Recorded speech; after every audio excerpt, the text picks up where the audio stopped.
Voilà, alors bonsoir à toutes, bonsoir à tous. Bienvenue à cette troisième session Prendre soin de la planète.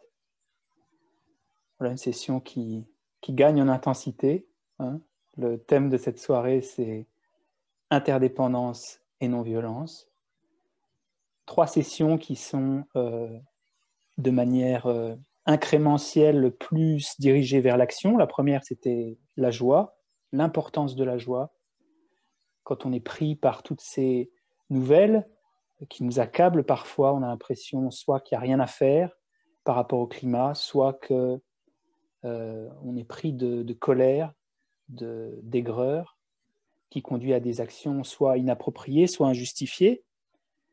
Donc rétablir cette joie en restituant une source d'information positive, pas seulement dans les médias, mais à l'intérieur de nous, savoir réaffirmer les choses qui ont un caractère positif en nous. La deuxième session, c'était l'esprit à la naissance de nos actions. Alors, ça peut sembler un peu étonnant pour le climat de parler de l'esprit à la naissance de nos actions, mais on a vu que malgré les apparences, il y a un lien très fort entre nos facteurs mentaux, nos émotions et les actions qui déclinent de ces impulsions intérieures. Et on a vu même qu'on ne peut pas séparer vraiment l'action de ses émotions. On est des êtres hautement émotionnels. La plupart de nos actions sont motivées par nos émotions, par nos impulsions. Qu'est-ce qu'on a envie de faire? Et on ne peut pas séparer l'action climatique de la perspective mentale également. Et on a vu que même encore plus loin, il n'était pas complètement aberrant de penser que ces perturbations mentales, ces choses qui exagèrent la réalité, qui sont de l'ordre de notre esprit, sont peut-être aussi même à la naissance de nombreux troubles qui sont causés sur cette Terre en lien avec le réchauffement climatique. On avait vu le pouvoir de l'avidité, par exemple.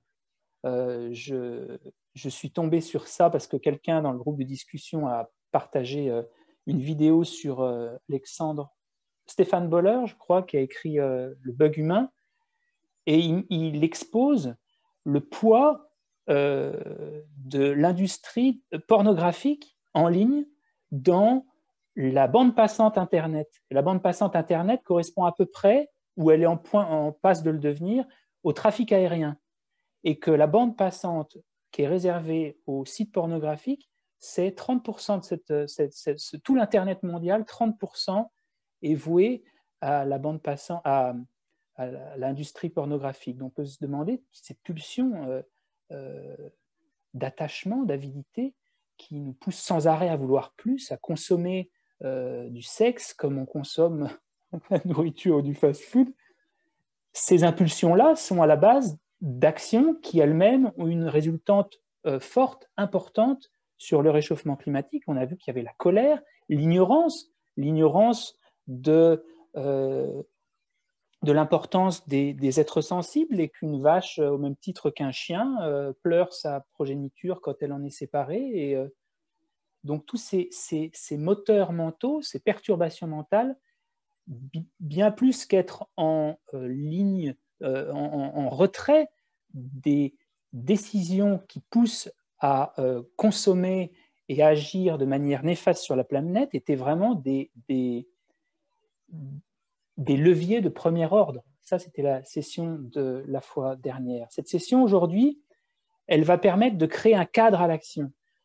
De créer un cadre à l'action parce que souvent, dans le bouddhisme, on crée un périmètre pour protéger l'action. Et ce périmètre d'aujourd'hui, pour protéger l'action, c'est nous éviter de tomber dans deux formes d'extrêmes. Le premier, c'est l'extrême de l'inertie, c'est-à-dire ne pas s'engager, penser que les êtres autour de moi, leur malheur ne me concerne pas, est totalement éloigné, et que le fait qu'ils soient malheureux, ça n'agit pas sur mon bonheur, donc je n'ai pas du tout à m'en occuper. Et le deuxième extrême, c'est l'extrême de la violence. C'est l'extrême d'action inadaptée et injustifiée. Quand on est en phase de grandes transformations, de grands obstacles modernes. Savoir sécuriser l'action, c'est vraiment quelque chose de constructif, à ce point que la non-violence, ce n'est pas seulement une perspective bouddhiste. La plupart des grandes organisations écologistes prennent pour point fondamental de leur charte éthique cette non-violence. Cette non-violence, elle était citée par les Bouddhas il y a plus de 2500 ans, donc c'est vraiment un concept qui est né des traditions méditatives, qui a grandi avec elles, qu'on retrouve aussi dans le christianisme, mais c'est cette importance qui est donnée à l'esprit dans la création de nos actions. Donc sécuriser l'esprit, et le but aujourd'hui, c'est de nous motiver aussi à agir un peu plus. Ces 4 sessions sont à la fois créer un cadre qui nous fait comprendre ce que le bouddhisme peut nous dire de nos actions en lien avec le climat, et puis nous motiver un petit peu. La première session surtout, quand on rétablit tout le potentiel qu'on a en termes individuels, on peut retrouver un peu de force de vouloir faire des choses. Ce n'est pas vain. Et la fois dernière, on a vu qu'en termes d'action, il n'y a pas seulement les actions héroïques qu'on peut faire pour le climat. Vous pensez que si mon action, elle ne change pas de manière irréversible le réchauffement climatique, elle n'a pas lieu d'être.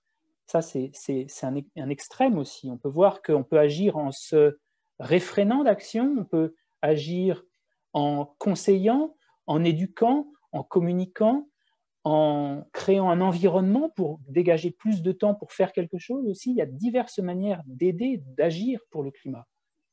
Donc, ce qu'on va voir aujourd'hui, c'est ces 2 concepts hyper importants à l'intérieur du bouddhisme que sont la non-violence et... Pardon, c'est mon écran qui est complètement fou. J'ai ma page, bref. Je vais retrouver la page. Excusez-moi. Hop. Voilà. Bon, alors la non-violence, d'abord, qu'est-ce que c'est? Parce que j'ai cherché un peu sur le net et je ne sais pas si c'est voulu, mais malheureusement, sur de nombreux sites écologiques, on ne trouve pas une définition de la non-violence. On voit, c'est dans la charte de leur direction morale, éthique, mais il n'y a pas vraiment de qu'est-ce que c'est la non-violence, parce que si on ne la définit pas, si on ne définit pas le champ de cette non-violence, on peut un peu tout mettre dans la non-violence. Et je vais rebondir là-dessus, je vais faire usage de raison pour essayer de voir un petit peu ce que c'est cette non-violence. Où est la limite de la non-violence? Si tout à coup, je délimite la non-violence comme étant le fait d'avoir une action qui n'a pas de résultat physique qui heurte ou qui blesse immédiatement les êtres autour de moi. Par exemple, j'estime que la non-violence, ça peut être d'aller à une frontière, par exemple, et puis simplement empêcher physiquement que des réfugiés, on peut penser à des réfugiés climatiques, rentrent, voilà, mais je ne vais pas ni leur crier dessus, ni les battre, je vais simplement faire usage de mon corps pour les empêcher de rentrer. Donc ça, on peut se dire, si telle était la non-violence, on peut se questionner sur est-ce que c'est vraiment non-violent comme action? Si l'action non-violente, elle est de bloquer une route, par exemple, en n'ayant aucune communication avec les usagers qui se rendent au travail, qui vont faire leurs courses, et en disant « je suis non-violent parce que je ne vais pas leur casser leur voiture », est-ce que, dans tous les cas, c'est vraiment une action non-violente? On peut se poser la question aussi. On peut se dire, si l'action non-violente, c'est de m'empêcher moi-même de faire des actions violentes, si je paye une organisation qui est elle-même violente en me disant ben non, mais moi je paye, je fais que payer, c'est pas très grave. Moi, physiquement, je fais rien, c'est complètement non-violent, mais j'encourage une organisation violente, par exemple, est-ce que c'est encore de la non-violence? Et on peut même se dire, est-ce que chaque fois que je suis bénéfique à court terme, je suis non-violent? On peut penser à un exemple. Quelqu'un, on est docteur, quelqu'un vient nous voir et nous dit voilà, ben, j'ai des douleurs chroniques. Et on lui dit ah, ben, j'ai quelque chose de très bien pour vous, ça s'appelle l'oxycontine. C'est une molécule super qui vient de sortir. Il y a aussi le fentanyl. Je vais vous prescrire ça, vous allez voir, vous allez sentir super. La personne prend ça, génial, ça marche, a besoin d'en prendre un peu plus chaque jour et tombe dans une dépendance tragique. Je crois que dans cette épidémie d'opioïdes aux États-Unis, il y a eu plus de 60 000 morts. Et j'ai vu que 90 morts par jour de l'épidémie d'opioïdes aux États-Unis. 2 millions de personnes sont dépendantes. Donc là, si l'action non violente, c'est de se dire, ah non, moi j'offre du bien-être aux autres, et enfin du bien-être, c'est pas du bien-être, mais un peu de réconfort dans leur douleur, est-ce que c'est non violent quand on sait les dommages que ça peut faire? Donc qu'est-ce que c'est la non-violence? Si ça blesse autrui, à l'inverse, on va se dire, mais maintenant, qu'est-ce que c'est la violence? Si je blesse quelqu'un, est-ce que c'est nécessairement de la violence? On peut se poser la question, si je blesse quelqu'un, si je heurte quelqu'un, est-ce que c'est nécessairement violent? Parce que tout ça, ça nous permet de dire, est-ce que la violence, elle est dans l'action même? Est-ce qu'elle est dans le fait de bloquer un magasin? Est-ce qu'elle est dans le fait de ne pas s'engager dans une action physique? Qu'est-ce que la violence? Parce qu'il y a un exemple que j'ai trouvé hier sur un sutra que malheureusement, je n'ai pas réussi à retrouver la trace de la source de ça. Mais c'est l'histoire de deux méditants qui sont sur le bord d'une rivière, une rivière complètement agitée, ce genre de rivière au Tibet qu'on ne pourrait absolument pas traverser à la nage. Puis tout à coup, il y a quelqu'un qui arrive. Bon, c'est au milieu du Tibet, ça doit déjà être assez surprenant. Elle arrive, elle se met en maillot de bain. Bon, non, ça n'arrive pas au Tibet. Mais elle commence à vouloir traverser. Et les deux méditants prennent deux orientations complètement différentes. Il y en a un qui commence à regarder la personne en souriant, en se disant « mais il ne va pas traverser quand même, il ne va pas faire ça ». Et la deuxième personne se rapproche du nageur ou du futur nageur, complètement paniqué en se disant « non mais s'il essaie de traverser, il va se noyer ». Et à ce moment-là, la personne veut absolument traverser, le méditant arrive et lui met alors un coup de poing au visage qui le rend KO, direct. Et Bouddha arrive, alors on ne sait pas si c'est comment il arrive d'ailleurs, mais bon, bref. Et il dit, voilà, la personne qui a été violente, ici, c'est celle qui est restée sans rien faire. Et la personne qui avait comme dernier recours pour empêcher que cette personne aille se noyer, c'était de la rendre KO. Donc ça, c'est aussi un moyen de comprendre, est-ce que si je blesse quelqu'un, c'est nécessairement violent? Et on peut penser aussi à, est-ce qu'une mère, si elle prive son enfant des drogues dont il fait usage et que ça produit en lui une réaction négative, que ça le blesse, est-ce que l'action de la part de la mère est nécessairement violente? La même chose, si on voit que la violence, chaque fois que je blesse quelqu'un, c'est une action violente, alors les chirurgiens seraient en prison, par exemple. Parce que pour avoir une chirurgie, il faut quand même faire souffrir un peu les gens qui se réveillent, ils ont une entaille en plein milieu du ventre, ils ont une convalescence, c'est pas agréable. Donc, est-ce que le fait de blesser de manière directe, c'est nécessairement violent? Et si c'est fait avec joie, à l'inverse, est-ce que c'est nécessairement pas violent? Toutes les actions qui sont faites avec joie, est-ce qu'elles sont nécessairement pas violentes? Non, on peut se réjouir, comme cette personne un peu sadique qui voit le pauvre qui va traverser, il se dit non, on ne peut pas le faire aussi, c'est pas possible. Est-ce qu'on réjouit de la souffrance de quelqu'un? Est-ce que c'est nécessairement non violent? Donc on commence à se dire, waouh, alors on peut la définir, la violence, la non-violence, qu'est-ce que c'est finalement? Ben, la non-violence, comme elle a été décrite depuis 2500 ans, elle n'est pas du tout du côté de l'action, malheureusement. Et c'est ce qui rend qu'elle soit aussi assez compliquée à saisir. Qu'est-ce qui est dans nos actions non violentes? Et bien, pour le savoir, il ne faut pas simplement regarder l'action, il faut regarder le point de vue, il faut regarder le facteur mental, on appelle ça, il faut regarder du côté de l'esprit. Et ça depuis 2500 ans.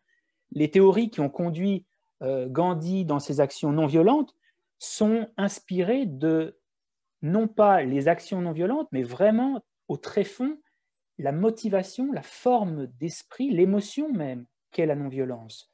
La non-violence, c'est ahimsa en sanskrit, et c'est vraiment une fonction de l'esprit. Ce n'est pas du tout une action. Quand on dit une action non violente, c'est une action qui a une certaine émotion conjointe. Et je vais vous donner la définition classique, parce que c'est toujours bien de savoir vraiment de quoi on parle quand on parle de non-violence. Si on veut protéger notre action en tant qu'activiste climatique et qu'on prône la non-violence, il est bon de savoir quand même qu'est-ce que ces gens qui ont passé leur vie à comprendre l'esprit et les implications qu'il avait sur l'action, en ont dit de cette non-violence. Et c'est un esprit, la définition, qui souhaite diminuer la souffrance d'autrui. Donc c'est vraiment un esprit qui est empreint de compassion, la non-violence. Vraiment, vraiment empreint de compassion. Et elle est conjointe au rejet de l'hostilité.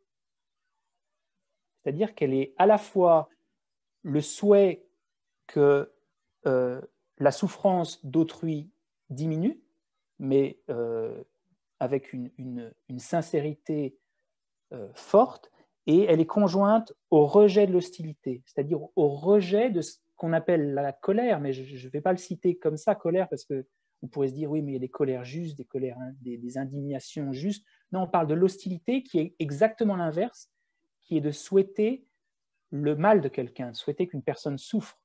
On ne peut pas avoir au même moment dans l'esprit le souhait que quelqu'un souffre et le souhait que quelqu'un soit heureux. C'est impossible. Les deux sont complètement antinomiques l'un de l'autre. Donc cette non-violence, c'est ça. Et sa fonction à la non-violence, c'est d'empêcher de nuire. Voilà. Donc la définition, c'est un esprit qui souhaite diminuer la souffrance d'autrui, elle est conjointe au rejet de l'hostilité, et sa fonction est d'empêcher de nuire. Donc déjà, cette définition nous aide à comprendre un peu plus en profondeur ce qu'elle est, et surtout, par le fait qu'elle soit du côté de l'esprit, elle change un petit peu la perspective qu'on a sur la non-violence. La non-violence, ce n'est pas la passivité. Ça, il faut bien comprendre. Ça n'a rien à voir avec la passivité. Ce n'est pas une absence d'action.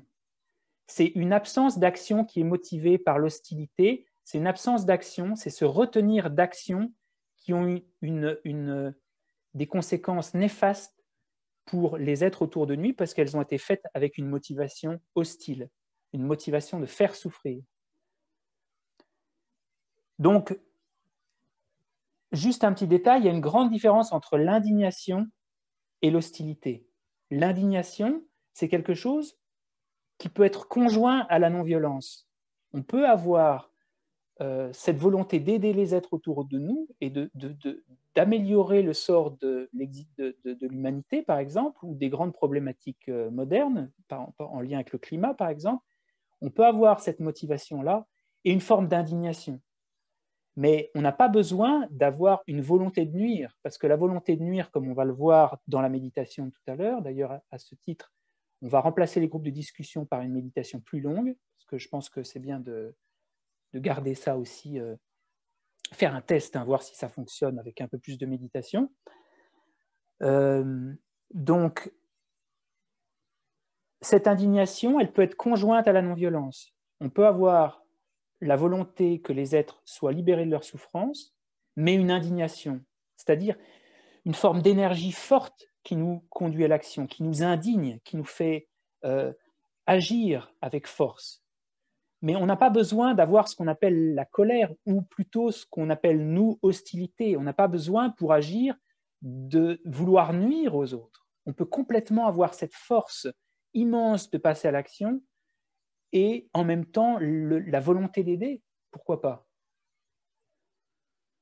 Donc ça, c'était pour faire bien la différence entre l'hostilité et l'indignation.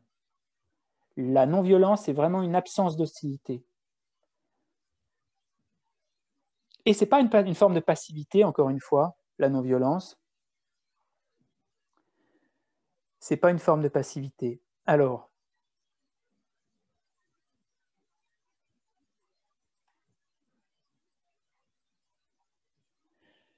Donc, quand on est assis sur un coussin, c'est facile de voir ce que c'est la non-violence. En fait, voilà, je sais les problèmes qui sont causés par l'hostilité, parce que l'hostilité appelle l'hostilité crée la souffrance en moi, on ne peut pas être heureux et en colère, on ne peut pas être heureux et être dans l'hostilité, elle crée des ennemis autour de moi, elle nuit à la paix de l'esprit, elle me fait agir de manière inconséquente, elle me fait regretter ce que j'ai dit, elle me fait m'engager dans des choses qui peuvent me nuire physiquement, qui certainement me nuiront mentalement, elle perpétue un cycle de violence, elle ne sert pas cette hostilité.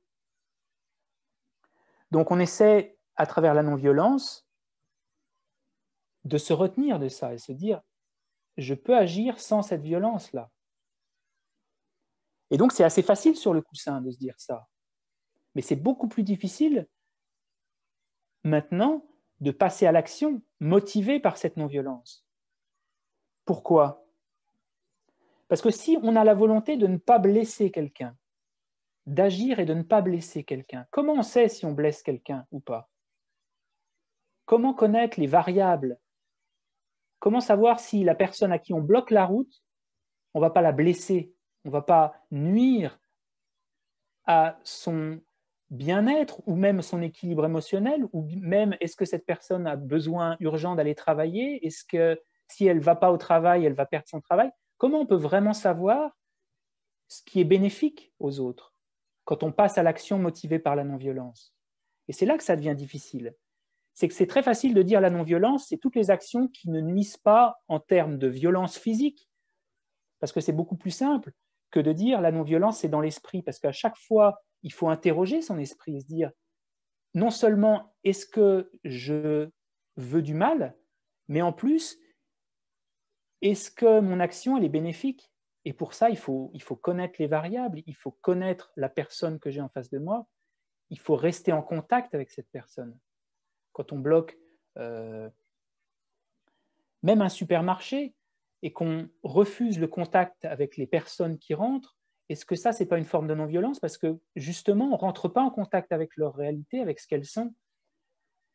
Donc la non-violence, ce n'est pas quelque chose de facile. Quand elle conduit à l'action, être sûr que nos actions sont non-violentes, ce n'est pas quelque chose de facile.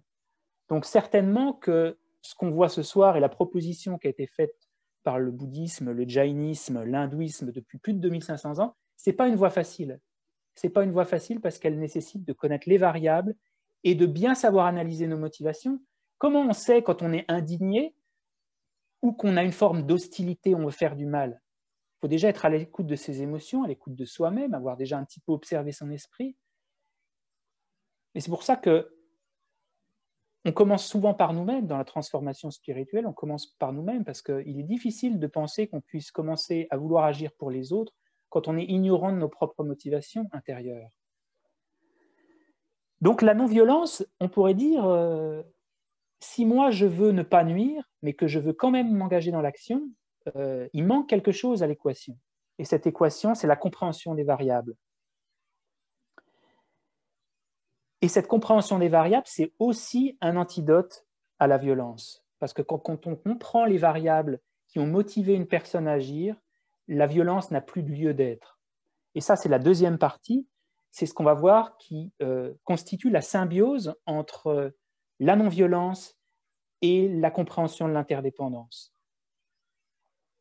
Parce que l'interdépendance, la compréhension de l'interdépendance, c'est un antidote à la violence.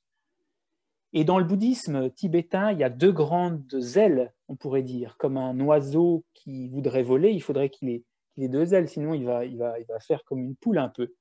Pour que l'oiseau puisse voler, il doit avoir deux ailes. Et ces deux ailes, c'est à la fois la compassion et la sagesse. On ne peut pas avoir seulement la compassion, vouloir que tous les êtres soient libres de leur souffrance, il faut essayer de les comprendre aussi, il faut faire preuve de raison, comprendre les variables, leur environnement, comment ils en sont arrivés là, pourquoi ils sont là. Et donc, dans tous les enseignements bouddhistes, il y a vraiment cette union de la sagesse et de la compassion. Et l'oiseau ne peut voler que quand ces deux-là sont réunis. D'ailleurs, même quand on médite et qu'on a ce geste-là, en fait, c'est la sagesse sur laquelle repose la compassion. Et ça, c'est l'union de la sagesse et de la compassion. Le mudra qu'on fait simplement quand on médite, c'est lui-même pour rappeler que la non-violence, elle est liée à l'interdépendance. L'interdépendance et sagesse sont intimement liées. Parce qu'en fait, la sagesse, elle comprend l'interdépendance. Et la non-violence, elle-même, elle est liée à la compassion parce que c'est un esprit de compassion, c'est un esprit qui veut du bien. Donc c'est pour ça que ces deux thèmes sont ensemble dans cette soirée sur le climat, parce que c'est vraiment deux antidotes. Et les deux s'appuient l'un l'autre. La non-violence, elle naît de la compréhension de l'interdépendance, et l'interdépendance, elle est renforcée par notre compassion. Donc, qu'est-ce que c'est que l'interdépendance et en quoi ça peut nous aider à sécuriser notre action si on veut en faire un peu plus que simplement être assis sur nos coussins, avoir de bonnes intentions pour le climat? Comment on fait pour sécuriser notre action, pour être sûr que notre action n'est pas violente? Comment on fait? Bon, déjà, c'est sûr, il faut être conscient de ses motivations, analyser ses propres motivations, savoir si l'action, elle va nuire aux personnes, donc comprendre les personnes. Il y a trois niveaux d'interdépendance. Trois niveaux d'interdépendance qui sont tous des antidotes à la violence. Et moi je trouve c'est magnifique, c'est incroyable. Le premier niveau, le plus grossier d'interdépendance, on appelle ça l'interdépendance de cause et d'effet. C'est que les choses, elles ne sont pas figées par elles-mêmes, elles existent toutes en dépendance les unes d'avec les autres. Il n'y a rien qui soit un système figé dans l'univers. Les personnes, les obstacles qu'on vit, les grandes transformations, tout ça, c'est le résultat de cause et d'effet, de transformation. Et pourquoi est-ce que c'est un antidote à la violence? Parce que malheureusement, quand on est pris d'hostilité et qu'on a soif de violence, toutes ces causes, on pourrait dire qu'elles disparaissent. Il y a une forme de réduction de toute cette complexité des causes et des conditions qui sont responsables d'un comportement chez une personne, parce qu'on a simplement l'image que cette personne, elle est horrible, hostile, et que par conséquent, on doit la supprimer. Donc quand on a de la colère, on a une exagération du réel qui nous fait isoler cette personne de toutes ses causes et conditions. On isole complètement la personne de son environnement, de ce qu'elle a vécu, de son histoire, de son passé, que par conséquent, comme elle est cette boule noire, hostile, il faut qu'on l'écrase, il faut qu'on la supprime, il faut qu'on la rejette. Donc, dans de nombreuses méditations sur la patience, pour dépasser cette colère, il faut se ressouvenir et retisser le lien de cette personne pour laquelle on a l'hostilité avec à la fois son environnement, à la fois à travers ses émotions, à la fois à travers son histoire, à travers sa culture, à travers ce qu'elle a appris, pour retisser tout ce lien de cause et d'effet qui va finir par nous faire dire mais c'est qu'une histoire d'environnement, et cette personne même, est-ce qu'elle a vraiment le choix? Est-ce qu'elle a vraiment... Si elle voulait être heureuse, est-ce qu'elle agirait de cette manière-là? Et on va faire une méditation là-dessus qui est vraiment pour essayer de dénouer cette violence. Donc quand on comprend que toutes les choses sont façonnées autour de nous par un ensemble de causes et de conditions très complexes, on commence à se dire que la violence, est-ce qu'elle est vraiment justifiée? Est-ce qu'on est violent? Pourquoi au final? Parce qu'on a l'impression qu'il y a quelque chose qui est à la fois permanent, impossible à transformer, et qui a toujours été comme ça. Mais il n'y a rien qui soit permanent dans ce qu'on peut voir autour de nous. Il n'y a rien qui ait toujours été comme ça, et il n'y a rien qui puisse ne pas se transformer. Ça, c'est trois notions qui sont complètement absurdes. Bien sûr qu'une personne, si elle agit mal aujourd'hui, si elle a des actions qui sont nuisibles, elle n'était pas comme ça quand elle avait 3 ans. Et elle n'est pas que ça non plus. Donc, la violence, elle écrase cette compréhension de l'interdépendance parce qu'elle réduit toutes les causes. C'est comme si on avait une boule qui était façonnée par, ou un neurone par exemple. Un neurone. avec toutes les connexions qui arrivent. Et tout à coup, on isole ça comme si on a l'impression qu'il était causé par lui-même, qu'il n'interagissait pas du tout avec le reste. On isole cet élément-là de tout l'immense réseau de causes et conditions. Et ça, c'est une vraie simplification. Les gens qui sont dans la haine, dans la colère, sont des gens qui pensent qu'il n'y a qu'une seule cause à leur malheur. Or, non, les choses sont extrêmement complexes. Donc, le premier niveau d'interdépendance, c'est reconnaître les causes et les effets. Le deuxième, c'est reconnaître qu'une personne et que tous les organismes autour de nous sont faits de parties. Alors vous allez me dire, en quoi ça a à voir avec la violence, ça? En quoi ça peut nous aider à comprendre la dissipation de la violence à travers la non-violence? Eh bien, parfois, on a l'impression que les abstractions pour lesquelles on a de l'hostilité, elles ne sont pas faites de parties, elles sont une sorte de choses abstraites, néfastes, malfaisantes. Alors, j'en ai cité quelques-unes.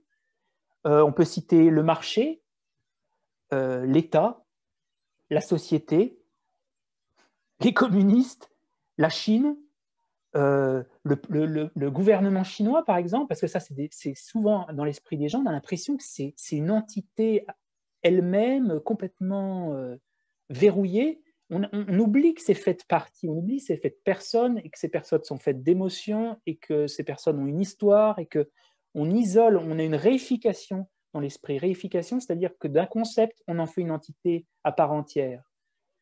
L'administration, les pollueurs, les individualistes, le capitalisme, les actionnaires, les lobbies, les Illuminati, le G7, le G20, les médias, tout ça, c'est des concepts dont on a l'impression qu'ils représentent une forme de force néfaste. Eh bien, la compréhension de l'interdépendance, qui est un peu plus subtile que la première, c'est pas qu'on comprend que ces choses-là sont issues de causes et de conditions, on comprend qu'elles sont faites de parties. Que dans une société, il y a des individus, que le capitalisme, il est là parce qu'il y a des échanges. Ces échanges, ils sont faits par des personnes. Les actionnaires, c'est la même chose. Derrière les actionnaires, il y a des personnes qui ont une famille. De comprendre que ces choses-là, elles sont toutes composées de parties. Et quand on le comprend profondément, il ne s'agit pas simplement d'y porter l'esprit quelques secondes quand on l'évoque, mais quand on arrive à méditer dessus vraiment profondément, avec un peu de calme mental, on se dit, mais voilà, en fait, la peur que j'avais et la violence, c'est d'avoir l'impression que cette chose-là, elle était aussi elle-même permanente, inchangeable, nuisible par nature. Et cette compréhension de l'interdépendance, que les choses sont faites de parties, me fait dissoudre cette impression-là. Et quand cette impression-là est dissoute, il n'y a plus de lieu d'avoir la colère. La colère devient injustifiée et inadaptée. Et enfin, pour terminer, la dernière strate d'interdépendance, c'est la plus profonde. On pourrait y passer beaucoup de temps. C'est le fait que toutes ces choses qu'on voit, qu'on perçoit dans la vie de tous les jours, elles n'existent pas nécessairement, elles existent nécessairement pas de leur propre côté. Je vais prendre un exemple très simple. On a une étendue vaste. Les plaines des Amériques, avant que des gens viennent s'approprier ces terres, vraiment au départ, il y a 5000 ans par exemple. Et il y a une rivière en plein milieu. Et des gens arrivent, commencent à s'approprier une partie de la terre en disant, voilà, maintenant, cette partie-là, on va l'appeler A. Et des gens vont de l'autre côté et se disent, voilà, cette partie-là, on va se dire que c'est B. Et avant ça, la terre elle-même, elle est complètement indifférenciée. Mais à partir du moment où on la nomme, cette terre, et qu'on finit par oublier qu'en fait, au départ, on l'avait nommée, on finit par avoir l'impression qu'un pays, c'est une entité à part entière. Or non, le pays est le résultat de l'effort conceptuel pour le nommer. Et ça, c'est une forme d'interdépendance. Que le pays, c'est le résultat d'une conceptualisation, et qu'on peut même aller beaucoup plus loin que ça. Est-ce que l'univers existe en dehors d'une conscience qui le connaît? Donc ça, ce n'est pas vraiment la notion de ce soir, mais c'est pour montrer qu'il n'existe pas d'univers en dehors d'un univers apparaissant à une conscience, que l'objet de ma conscience et la conscience sont interdépendants, que l'univers est interdépendant avec moi, que les autres ne sont pas intrinsèquement différents de moi. Et d'ailleurs, il n'existe d'autres que parce qu'il y a moi. S'il y avait que moi dans l'univers, il n'y aurait pas besoin d'avoir d'autres. Il y a des autres aussi en dépendance avec moi, que toutes ces choses s'interconnectent les unes avec les autres. Les concepts s'interconnectent avec les choses et